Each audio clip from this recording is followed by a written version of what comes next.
Assalamualaikum warahmatullahi wabarakatuh.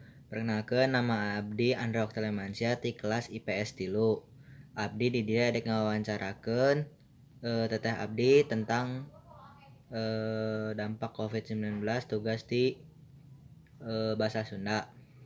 Jadi maaf teh mengganggu waktunya. Nama teteh saha? Nami Abi Alisa tetehna Andre. Kesibukan teteh teh ayeuna naon? Kesibukan teteh ayeuna nya kuliah. Aya dampak ti COVID-19 teh kumaha ka kuliah teteh? Nya dampakna seueur pisan nya. Ayeuna kan serba daring atau pembelajaran online. Nya sebenarnya mah eta teh kurang efektif sabab kunaon seueur pisan kekuranganna, seueur pisan kendalana gitu. Jadi amun ditaros efektif atau henteu mah jadi henteu efektif.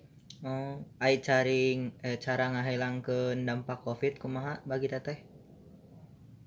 Nya nuturkeun protokol kesehatan, terus nu kadua ka mana-mana make masker, nu katilu kudu keluar mun teu penting mah.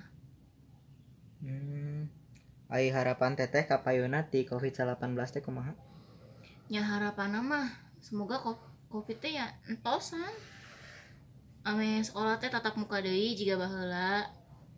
Eta sih nu paling penting mah. Jadi gitu. Ya udah jadi segini aja wawancara dari saya Abdi. Mohon maaf ada kesalahan. Billahi taufik wal hidayah. Wassalamualaikum warahmatullahi wabarakatuh.